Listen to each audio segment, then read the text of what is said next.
사랑하는 초업제교회 성도 여러분, 유튜브 시청자, 구독자 여러분 반갑습니다. 김정비 목사입니다. 간밤에도 평안히 잘 주무셨습니까? 오늘은 2025년 12월 8일 월요일 아침입니다. 오늘도 좋은 하루 되시고 또 새로운 한 주에 시작되시기를 바랍니다. 제가 기도하고 오늘의 말씀 묵상을 시작합니다. 하나님 아버지 감사합니다. 간밤에도 지켜주시고 또 어제 주일도 은혜 가운데 잘 보내게 하시고 새날을 허락하여 주시니 감사합니다.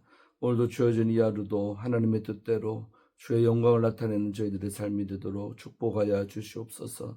오늘도 이 아침에 하나님 말씀 묵상할 때 주의 음성을 듣게 하시고 하나님의 거룩하시고 선하시고 기뻐하신 뜻을 분별할 수 있는 복된 이 시간 되게 하여 주옵소서.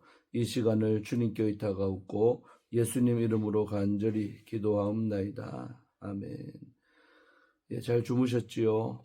오늘 함께 말씀 묵상하실 본문의 말씀은 여호수아 15장입니다. 13절부터 19절의 말씀입니다.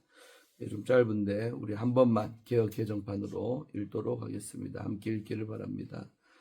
여호와께서 여호수아에게 명령하신 대로 여호수아가 기럇 아르바 곧 헤브론을 유다 자손 중에서 분깃으로 여분네의 아들 갈렙에게 주었으니 아르바는 아낙의 아버지였더라. 갈렙이 거기서 아낙의 소생 그 세 아들 곧 세세와 아히만과 달메를 쫓아내었고 거기서 올라가서 드빌 주민을 쳤는데 드빌의 본 이름은 기랴세벨이라. 갈렙이 말하기를 기랴세벨을 쳐서 그것을 점령하는 자에게는 내가 내 딸 악사를 아내로 주리라 하였더니 갈렙의 아우 그나스의 아들인 온니엘이 그것을 점령하므로 갈렙이 그 자기 딸 악사를 그에게 아내로 주었더라. 악사가 출가할 때에 그에게 청하여 자기 아버지에게 밭을 구하자 하고 나귀에서 내림에 갈렙이 그에게 묻되 네가 무엇을 원하느냐 하니 이르되 내게 복을 주소서. 아버지께서 나를 네겝 땅으로 보내시오니 샘물도 내게 주소서 하매 갈렙이 윗샘과 아랫샘을 그에게 주었더라. 아멘. 네, 오늘 본문 말씀 먼저 주의할 때 은혜 받으시기를 바랍니다. 자, 오늘 13절 한 절 말씀은 우리 갈렙이 할당받은 기업에 관해서 말을 하고 있습니다. 이전에 영웅적으로 등장을 했던 갈렙이 다시 등장합니다. 13절은 해당 내용의 요약입니다. 갈렙은 자신의 오랜 충성과 인내를 근거로 기업을 요구했고 여호수아는 헤브론을 그에게 주었습니다. 갈렙의 요구는 거래가 아니라 여호와의 신실하심을 믿는 믿음에 근거한 찬양입니다. 헤브론은 이미 이전에 점령되었던 도시지요. 우리 여호수아 10장 36절에서 39절에 나오고 있습니다. 현재 본문은 갈렙이 어떻게 아낙 사람들을 내쫓았고 드빌을 공개했는지를 알려줍니다. 먼저 이스라엘과 아낙 사람들의 관계를 정리할 필요가 있습니다. 사사기 1장 10절에서 15절이 현재 본문과 중복되는 것처럼 보이기 때문입니다. 이스라엘은 출애굽 직후 가데스 바네아에서 가나안을 정탐했습니다. 그런데 가나안의 거주민들이 거인처럼 보였기에 이스라엘은 가나안 공격을 거부합니다. 이때 갈렙과 여호수아만이 가나안으로 올라가자고 주장을 합니다. 이 사건으로 인해 갈렙은 헤브론 땅을 기업으로 얻게 됩니다. 민수기 14장 24절이죠. 이후 가나안 남부 정복 중에 이스라엘은 헤브론을 공격해 차지합니다. 하지만 현재 본문 14절에 근거할 때 이때의 승리가 일시적 또는 1차적인 승리였을 가능성이 있습니다. 이후로 11장 22절은 다음과 같이 기록을 합니다. 이스라엘 자손의 땅에는 아낙 사람들이 하나도 남지 아니하였고 가사와 가드와 아스돗에만 남았더라. 이것은 아낙 사람들의 잔존 세력이 있었고 이들이 다른 지역으로 도망갔을 가능성을 말하고 있습니다. 그리고 14장 6절에서 12절에서 갈렙이 등장하고 자신이 여전히 전쟁을 수행할 기력이 있으며 헤브론 산지에 아낙 사람 자손들이 있다고 말합니다. 이제 현재 본문에서 갈렙은 전쟁을 수행을 합니다. 이후 사사기 1장 10절에서 15절에서 현재 본문이 반복이 됩니다. 이는 여호수아 시대에 발생한 사건을 사사기의 문학적 전략에 큰 틀에서 활용한 것일 수가 있습니다. 참고로 사사기는 현재 본문을 재언급하며 다른 관점에서 사건을 접근을 합니다.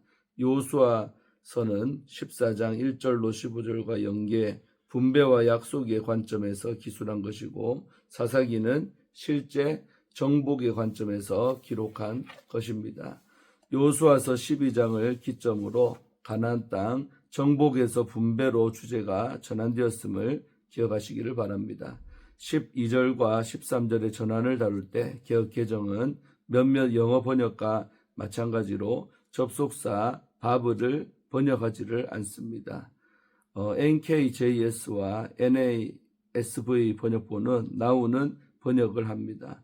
바우스트라는 however, 그러나죠. however로 번역을 합니다. 참고로 여호수아에게 명령하신 대로라는 번역의 원문에는 바브가 없지요. 갈렙에게라는 단어가 가장 먼저 등장하며 이 단어에 바브가 있습니다. 갈렙의 이야기와 유다 족속의 이야기가 교차하며 반복되는 샌드위치 구조를 고려하면 바브를 살려 이제 다시로 번역하는 것이 좋습니다. 자, 우리 다음으로 14절 한 절은 아낙 자손 정복에 대해서 말을 하고 있습니다. 갈렙은 아낙의 소생인 세세와 아히만과 달메를 쫓아냈습니다. 이 셋은 갈렙의 기억 속에 오래 남아있던 사람들이었을 것입니다. 40여 년 전에 시간이 흐른 후에 이들은 결국에는 가나안 땅에서 제거됩니다. 우리 데이비드 하워드라는 신학자는 이를 시적인 정의라고 말하고 있습니다. 갈렙이 과거의 믿음으로 주장했던 땅을 훗날에 실제로 얻고 그때 맞섰던 아낙 자손을 직접 몰아내는 사건은 하나님이 신실한 자에게 보상과 정의를 이루시는 카타르시스를 제공하고 있는 것입니다. 다음으로 우리 15절, 16절, 17절 석절은 드빌 정복과 딸 악사의 결혼 약혼에 대해서 나오고 있죠. 갈렙은 이제 드빌을 공격합니다. 드빌은 헤브론에서 남서쪽 방향으로 약 25km 떨어진 지역이 되겠습니다. 올라가다라는 표현은 말 그대로 고도가 높은 지역으로 올라가는 행위일 수도 있고 아니면 공격하다라는 의미도 가능합니다. 드빌은 기랴 세벨이라고 불렸으며 그 뜻은 체계 도시, 또 서관의 도시가 됩니다.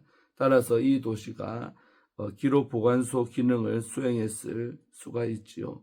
이 도시는 앞서 여호수아가 점령했던 지역이기도 합니다. 갈렙은 드빌을 점령하는 자에게 딸 악사를 아내로 주겠다고 약속을 합니다. 악사라는 이름은 발지, 히브리어로 예케스라는데 이 발지라는 단어에서 유래하는 것입니다. 승전에 대한 보상으로 딸을 주는 것은 고대 근동의 전통에서 비추어 볼 때 특별한 상황은 아닙니다. 고대 근동에서 자녀의 권한은 가장에게 종속되어 있었습니다. 결혼이 가족의 복지와 연관되어 있었기 때문이죠.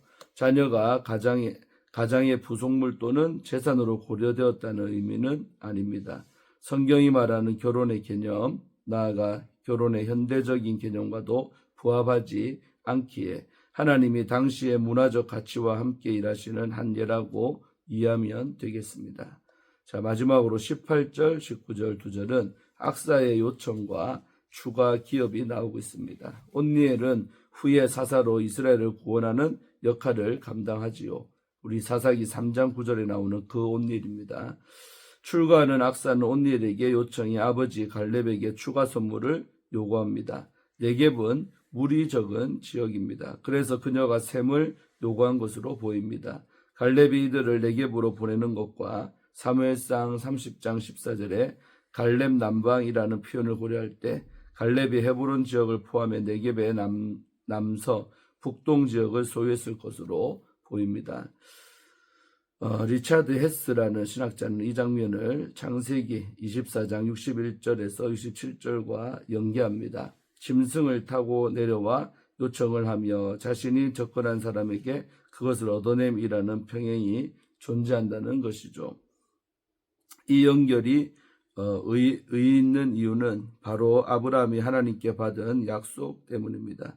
가나안 땅을 약속받은 아브라함 언약은 여호수아의 주된 주제인 정복과 분배에 직접 연결됩니다. 또 리브가는 이삭을 남편으로 맞음으로써 아브라함 언약의 계승 안에 들어가는 복을 얻었습니다.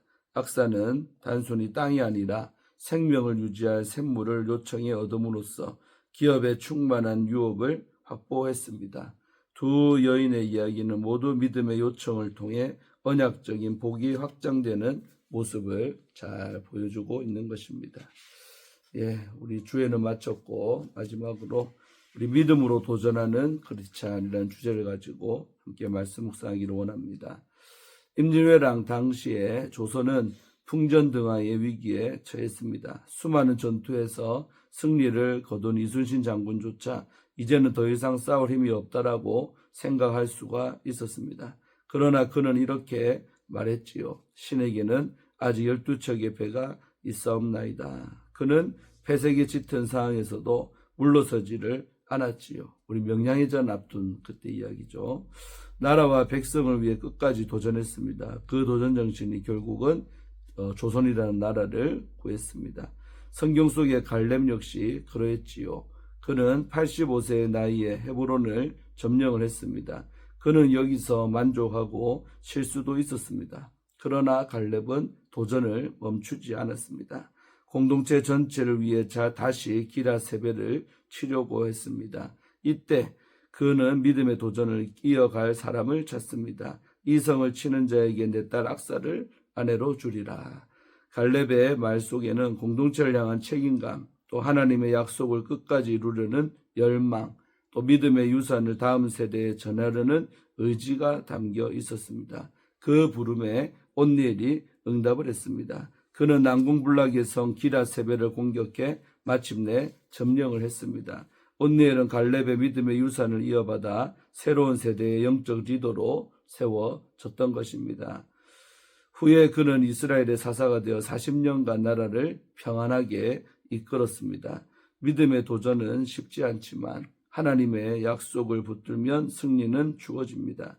이어지는 본문에서 갈렙의 딸 악사가 등장을 합니다. 그녀는 단순한 땅을 받는 것에 만족하지 않았습니다. 네겝 땅으로 보내시오니 샘물도 내게 주소서.